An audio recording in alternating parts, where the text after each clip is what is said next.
શહેરમાં માનવતા મહેકી ઉઠી. રસ્તા પરથી મળેલા 4 લાખ રૂપિયા કર્યા પરત. અશોકભાઈના ખોવાઈ ગયા હતા રૂપિયા. બે ભાઈ છે, બે ભાઈ જુદા પડે છે અને એના ધર્મપત્ની અને એમણે બીજું મકાન લેવાનું હોય તો એમના ધર્મપત્ની સાથે એક જ્વેલર્સની અંદર એ ઘરેણા વેચવા જાય છે. આ ઘરેણા વેચીને 4 લાખ રૂપિયા એમની પાસે આવ્યા. એ પૈસા એ સ્થળ ઉપરથી રોડ ઉપર ત્યાં પડી ગયા અને એવા જ સમયે મહાલક્ષ્મીમાં રહે છે મુકેશભાઈ. આ મુકેશભાઈ ભાડાના મકાનમાં રહે છે, મહાલક્ષ્મીમાં રહે છે. આ મુકેશભાઈને એ 4 લાખ રૂપિયા રોકડા એમને જડ્યા.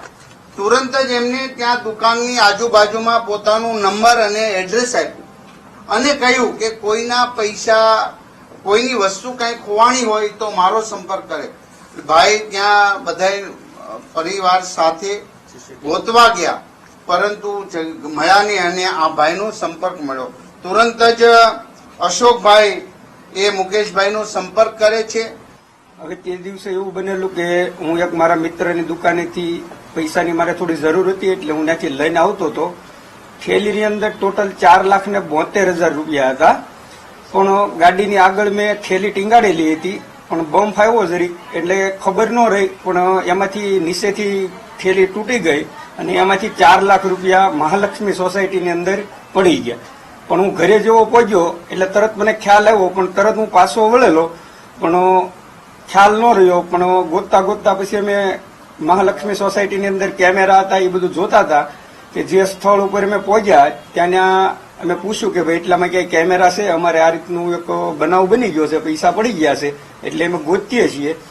તો ત્યાં એક બેન હતા એને કીધું કે ભાઈ અહીંયા એક ભાઈને જડ્યા હતા અને એ ભાઈ B208 નંબરમાં રહે છે તો એને જડ્યા છે ને એને કીધું છે કે ભાઈ જે કોઈના હોય તે પ્રૂફ દે અને લઈ જાય, આપણે પૈસા જોતા નથી, જેના હોય તેને આપણે આપી દેવાના છે.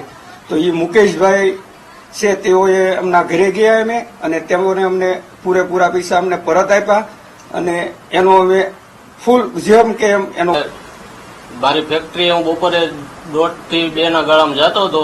અમારી તમામ માહિતીથી અપડેટ રહેવા માટે જોડાયેલા રહો S9 ન્યૂઝ સાથે.